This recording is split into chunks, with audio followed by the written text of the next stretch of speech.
तो चैप्टर हम 4 का कर रहे हैं विद्युत धारिता। और इससे पहले हमने किया था संधारित्र में संचित ऊर्जा का फॉर्मूला हमने निकाला था।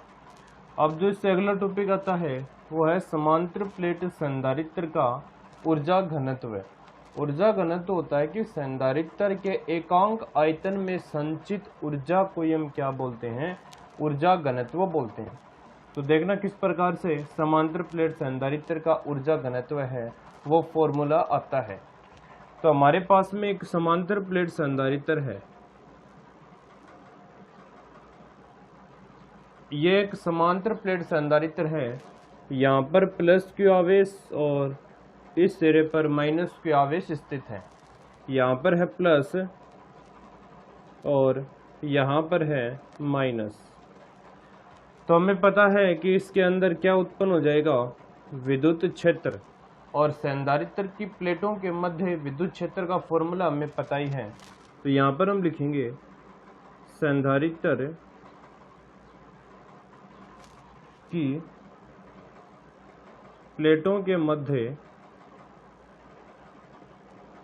संधारित्र की प्लेटों के मध्य विद्युत क्षेत्र।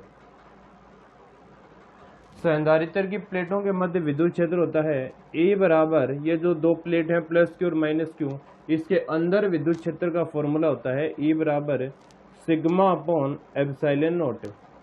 और सिग्मा इक्वल टू हमें पता है पृष्ठ आवेश घनत्व है, क्यू अपॉन में होता है ए। तो यहाँ से ए इक्वल टू हम करेंगे तो अपने पास आएगा Q upon A epsilon not. यहाँ से अगर हम क्यू का मान निकालें तो क्यू का मान कितना आ जाएगा, ई ए एप्सिलॉन नॉट। इसको हम लिख देते हैं समीकरण नंबर 1। और ये समांतर प्लेट संधारित्र है, इसकी धारिता भी हमें पता है। समांतर प्लेट संधारित्र की धारिता,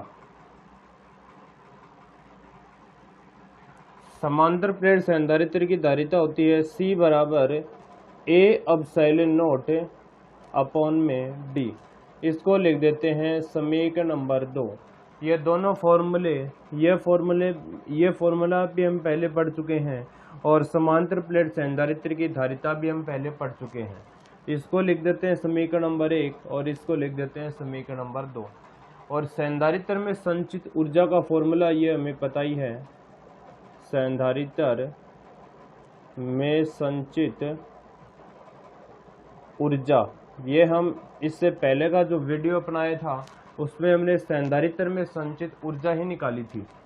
यह फॉर्मूला था U इक्वल टू क्यू की स्क्वायर अपॉन 2C। यह फॉर्मूला हमने इससे पहले किया था, संधारित्र में संचित ऊर्जा U बराबर क्यू की स्क्वायर अपॉन 2C। तो समीकरण 1 व 2 से इसमें मान रख देते हैं। तो यहाँ पर हम लिखेंगे समीकरण 1 व 2 से मान रखने पर तो U इक्वल टू क्यू की स्क्वायर, तो क्यू का मान ये रहा ई ए एप्सिलॉन नॉट की स्क्वायर अपॉन 2 C का मान ये रहा ए एप्सिलॉन नॉट अपॉन में डी। ये डी चला जाएगा ऊपर, अपने पास बचेगा U इक्वल टू ई की स्क्वायर, ए की स्क्वायर, एप्सिलॉन नॉट की स्क्वायर और डी भी चला गया है ऊपर। नीचे बचा है 2 ए एप्सिलॉन नॉट। ये कैंसिल हो गया है, ए से ए कैंसिल, एप्सिलॉन नॉट से एप्सिलॉन नॉट कैंसिल। तो U बराबर कितना बचा, 1/2 एप्सिलॉन नॉट ई की स्क्वायर और ए इंटू में डी। यह बचा है 1/2 एप्सिलॉन नॉट ई की स्क्वायर, ए बचा है और डी बचा है। और यह क्षेत्रफल इंटू में जो बीच की दूरी होती है वो होता है संधारित्र का आयतन। यहाँ पर हम लिखेंगे संधारित्र का आयतन। तो संधारित्र का आयतन कितना हो जाएगा, V बराबर A गुणा डी। तो A गुणा डी को हम लिख सकते हैं V। तो U बराबर 1/2 एप्सिलॉन नॉट ई की स्क्वायर और ए इंटू डी को हम लिखेंगे v। अब v को इसके भाग में लेके आए हैं, यह हो गया 1/2 एप्सिलॉन नॉट ई की स्क्वायर। और जो ऊर्जा घनत्व होता है वो होता है संधारित्र में जो एकांक आयतन में जो संचित ऊर्जा होती है उसी को हम बोलते हैं ऊर्जा घनत्व। यानी कि संधारित्र की प्लेटों के मध्य एकांक आयतन में संचित ऊर्जा को बोला जाता है ऊर्जा घनत्व। और इसको हम स्मॉल u से लिख लेते हैं 1/2 एप्सिलॉन नॉट ई की स्क्वायर। तो ये फॉर्मूला किसका आ गया? ऊर्जा घनत्व का आ गया है। संधारित्र की प्लेटों के मध्य एकांक आयतन में संचित ऊर्जा को ही हम क्या बोलते हैं? ऊर्जा घनत्व बोलते हैं। तो ये जो अपना जो फॉर्मूला है इसको आप डायरेक्ट याद रखना। जो हम न्यूमेरिकल करेंगे उसमें यह फॉर्मूला बहुत ज़्यादा काम में आएगा। जब हम न्यूमेरिकल करेंगे इस चैप्टर के तब इस फॉर्मूले को हम काम में लेंगे। तो इस फॉर्मूले को आपको अच्छे से डायरेक्ट तरीके से इसको आपको याद रख लेना है। इसको एक बार और समझते हैं, फिर इस टॉपिक को यहीं पर ही ख़त्म करते हैं। समांतर प्लेट संधारित्र का ऊर्जा घनत्व में निकालना है। ऊर्जा घनत्व होता है संधारित्र की प्लेटों के मध्य एकांक आयतन में संचित ऊर्जा को ही हम बोलते हैं ऊर्जा घनत्व। तो देखना ये अपने पास एक समांतर प्लेट संधारित्र है, यहाँ पर चार्ज प्लस क्यू, यहाँ पर है माइनस का क्यू। अब इसकी प्लेटों के मध्य विद्युत क्षेत्र हमें पता है ई सिग्मा अपॉन एप्सिलॉन नॉट होता है, और सिग्मा होता है पृष्ठ आवेश घनत्व है जिसका फॉर्मूला होता है क्यू अपॉन ए। तो ये मान हमने इसमें रख दिया है, तो इक्वल टू आ गया Q upon A epsilon not. यहाँ से क्यू का मान निकाल लिया तो ई एप्सिलॉन नॉट, इसको हमने लिख दिया है इक्वेशन नंबर फर्स्ट। अब समांतर प्लेट संधारित्र की धारिता, यह फॉर्मूला हम पहले इसको निकाल चुके हैं अच्छे तरीके से। C बराबर A epsilon not upon D, इस फॉर्मूले को हमने अच्छे तरीके से प्रूफ कर लिया था। C बराबर A epsilon not upon D. अब संधारित्र में संचित ऊर्जा, इससे पहले ही का जो टॉपिक था, U बराबर क्यू की स्क्वायर अपॉन 2C। क्यू का मान हम रख सकते हैं समीकरण 1 से, और C का मान रख सकते हैं समीकरण 2 से। तो समीकरण 1 व 2 से मान रखेंगे तो अपने पास यहाँ तक आ जाएगा 1/2 एप्सिलॉन नॉट ई की स्क्वायर इंटू में डी। तो क्षेत्रफल इंटू में ये जो इनके बीच की दूरी होती है, क्योंकि दोनों प्लेटें हैं, इन दोनों प्लेटों का जो क्षेत्रफल है वो कितना है? ए, बीच की दूरी है डी। तो ए इंटू डी को लिख सकते हैं संधारित्र का आयतन। तो ए इंटू डी को लिखेंगे वी, ये लिख दिया वी। अब एकांक आयतन में संचित ऊर्जा, वी को इसके यू के भाग में लेके आए हैं, इसको स्मॉल यू लिख सकते हैं। और ये जो फॉर्मूला आएगा ये आएगा संधारित्र का ऊर्जा घनत्व है। अब हम एक टॉपिक और करते हैं, पहले आप इसका स्क्रीनशॉट है वो ले लेना। अब जो टॉपिक है वो है संधारित्रों के संयोजन में संचित ऊर्जा। तो संधारित्रों का संयोजन हमें पता है दो प्रकार का होता है, एक तो होता है श्रेणी क्रम संयोजन और दूसरा होता है समांतर क्रम संयोजन। तो पहले हम एक नंबर निकालेंगे कि श्रेणी क्रम संयोजन में संचित ऊर्जा है वो कुल ऊर्जा कितने आएगी। तो इसमें एक नंबर है वो है श्रेणी क्रम संयोजन। श्रेणी क्रम संयोजन में संचित ऊर्जा।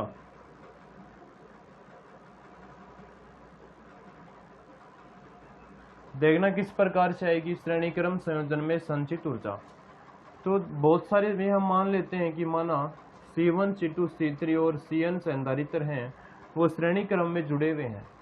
तो श्रेणी क्रम संयोजन के लिए जो तुल्य धारिता आती है वो देखना कितने आती है। श्रेणी क्रम संयोजन में तुल्य धारिता, श्रेणीक्रम संयोजन के लिए तुल्य धारिता का फॉर्मूला हम पहले कर चुके हैं जब हमने ये टॉपिक किया था श्रेणीक्रम संयोजन में। इसका ये फॉर्मूला आया था 1/C तुल्य equal to 1/C1 plus 1/C2 plus 1/C3 और प्लस 1/Cn। यदि बहुत सारे संधारित्र श्रेणी क्रम में जुड़े हुए हैं तो अपने पास जो तुल्य संधारिता है उसके लिए यह फॉर्मूला आएगा। अब संधारित्र में संचित ऊर्जा में का फॉर्मूला हमें पता ही है। संधारित्र में संचित ऊर्जा, ये होता है U बराबर Q की स्क्वायर अपॉन 2C। हम देख रहे हैं तुल्य धारिता, तो यहाँ पर हम लिखेंगे तुल्य संधारित्र में संचित ऊर्जा U इक्वल टू Q की स्क्वायर अपॉन C तुल्य। तो U इक्वल टू Q की स्क्वायर बटा 2, 1 अपॉन C तुल्य का मान ये रहा, तो 1 upon C1 plus 1 upon C2 plus 1 upon C3 और 1 अपॉन Cn, इतना आ जाएगा। अब देना U इक्वल टू गुणा कर देते हैं Q की square upon 2C1 plus Q की square upon 2C2 plus Q की square upon 2C3 plus Q की स्क्वायर अपॉन 2Cn। Q की स्क्वायर अपॉन 2 को ये जो अंदर जो संख्या दी हुई है इससे हमने गुणा कर दिया है। अब देखना U की स्क्वायर, Q की स्क्वायर अपॉन 2 को हम लिख सकते हैं U, तो Q की स्क्वायर अपॉन 2C1 को लिख देंगे U1 प्लस Q की स्क्वायर अपॉन 2C2 को लिख देंगे U2, इसको लिख सकते हैं U3 और इसको लिख सकते हैं UN। तो जो अपने पास कुल ऊर्जा आएगी वो कितनी आएगी श्रेणी क्रम संयोजन के लिए, U equal to U1 plus U2 plus U3 और UN। अब इसी प्रकार से हम समांतर क्रम संयोजन के लिए कर सकते हैं, यानी कि श्रेणी क्रम संयोजन में तुल्य धारिता अपने फॉर्मूला ये था 1 अपॉन C तुल्य बराबर 1 upon C1 plus 1 upon C2 plus 1 upon C3 और प्लस 1 अपॉन Cn। और संधारित्र में संचित ऊर्जा ये हमने फॉर्मूला इससे पहले स्थापित कर लिया था जब हमने ये टॉपिक किया था संधारित्र में संचित ऊर्जा का, यह टॉपिक हमने पीछे किया था। तो U इक्वल टू Q की स्क्वायर अपॉन 2C तुल्य के निकाल रहे हैं, तो यहाँ पर C तुल्य लगा दिया है, तो 1 अपॉन C तुल्य का मान कितना है, ये है, तो ये मान यहाँ पर रखा, अंदर इसको गुणा किया है। Q की स्क्वायर अपॉन 2C1 को U1, इसको U2, इसको U3, इसको U1। तो ये जो फॉर्मूला है ये है श्रेणी क्रम संयोजन में संचित कुल ऊर्जा का। अब हम निकालेंगे समांतर क्रम संयोजन में संचित कुल ऊर्जा, देखना कैसे निकालेंगे।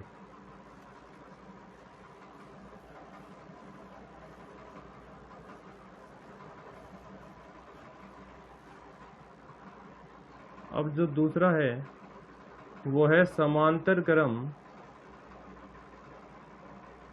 संयोजन में संचित ऊर्जा। तो समांतर क्रम संयोजन के लिए तुल्य धारिता का फॉर्मूला हमें पता होना चाहिए। समांतर क्रम संयोजन की तुल्य धारिता, तो समांतर क्रम संयोजन के लिए तुल्य धारिता होती है Cp बराबर C1 plus C2 plus C3 और Cn। यदि बहुत सारे संधारित्र समांतर क्रम में जुड़े हुए हैं तो अपने पास धारिता का फॉर्मूला ही आता है। और तुल्य संधारित्र में संचित ऊर्जा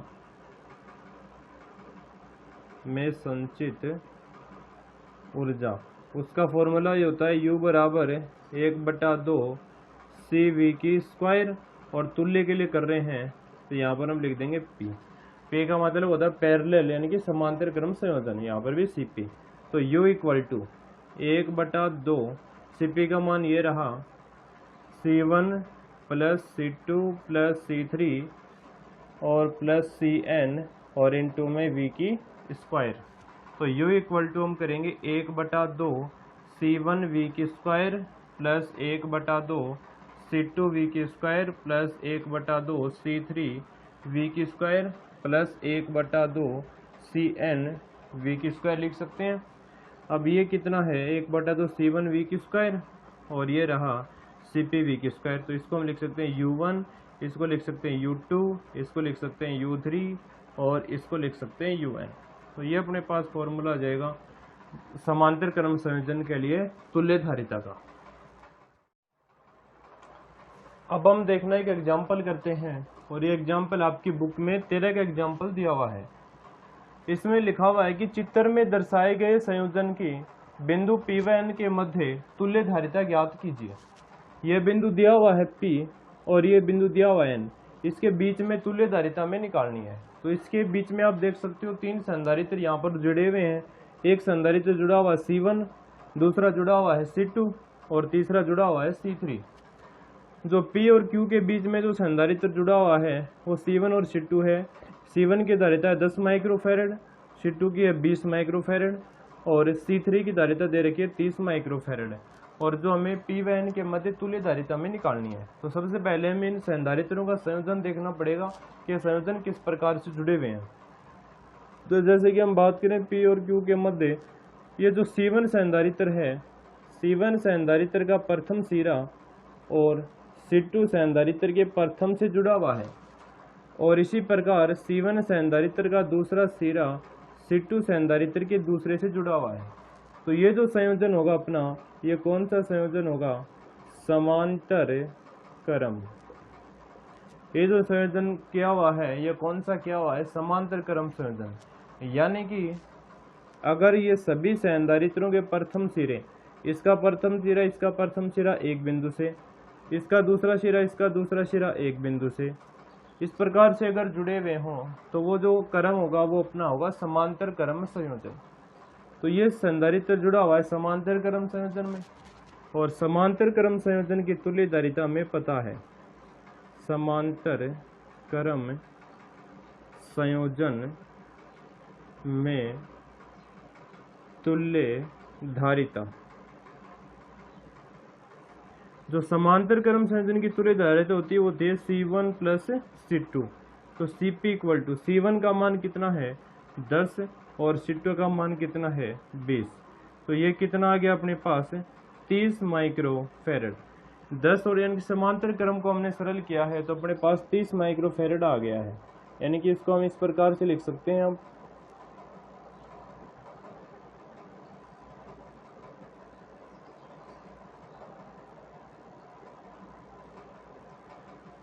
यह है 30 माइक्रोफैरड, यह हमने सरल किया है, और ये आगे दिया हुआ है 30 माइक्रोफैरड। यहाँ पर बिंदु दिया हुआ है P, और यहाँ पर दिया हुआ है Q, और यहाँ पर दिया हुआ है N।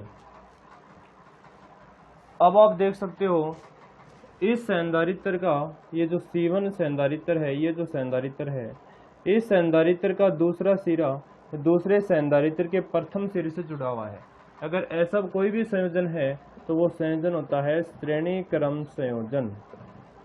श्रेणी क्रम संयोजन यानी कि ये एक ही रेखा के ऊपर ये दोनों संधारित्र उपस्थित हैं, इसलिए जो श्रेणी क्रम होगा वो, इसलिए जो संयोजन होगा वो होगा श्रेणी क्रम संयोजन।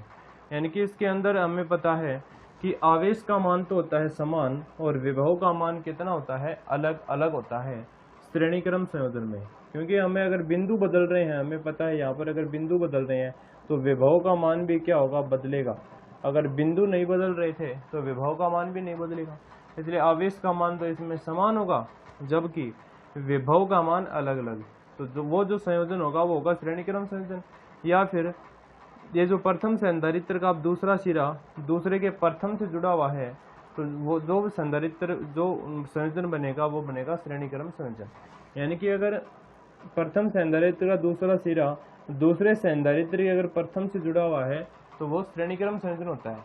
अगर प्रथम संधारित्र का प्रथम सिरा दूसरे के प्रथम से जुड़ा है और दूसरे संधारित्र का दूसरा सिरा और दूसरे संधारित्र के दूसरे सिरे से जुड़ा हुआ है तो वो समांतर क्रम संयोजन होता है। तो ये श्रेणी क्रम संयोजन है। और श्रेणी क्रम संयोजन की जो तुल्य धारिता होती है, श्रेणी क्रम संयोजन में तुल्य धारिता, श्रेणी क्रम संयोजन के लिए जो तुल्य धारिता होती है वो होती है 1/CS बराबर 1/C1 प्लस 1/C2। तो 1/CS इक्वल टू C1 का मान कितना है? 30 प्लस इसका मान भी कितना है? 30। तो 1/CS इक्वल टू, ये लघुत्तम आ गया इसका 30, ऊपर कितना बचा है?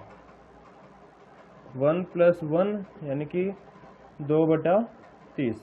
अगर सिर्फ CS बराबर करेंगे तो आ जाएगा 30/2 यानी कि 15 माइक्रोफैरड। तो जो कुल धारिता है P व N के मध्य वो कितनी आएगी? 15 माइक्रोफैरड। तो ये अपने पास इसका आ जाएगा फाइनली आंसर। तो सी एस का मतलब है सीरीज, और पी व एन के मध्य दोनों संधारित्र जुड़े हुए हैं, और इसकी जो धारिता आई है वो आई है 15 माइक्रोफैरड। ये पहले हमने समांतर क्रम को सरल किया था, समांतर क्रम को सरल किया तो अपने पास धारिता आई थी 30 माइक्रोफैरड। अब ये संधारित्र बन गया है श्रेणी क्रम में, और इसको हमने सरल किया है, तो अपने पास जो आंसर आएगा वो आएगा 15 माइक्रोफैरड। यानी कि अब हम लिख सकते हैं जो पी व एन के मध्य जो धारिता होगी वो कितनी होगी, 15 माइक्रोफैरड।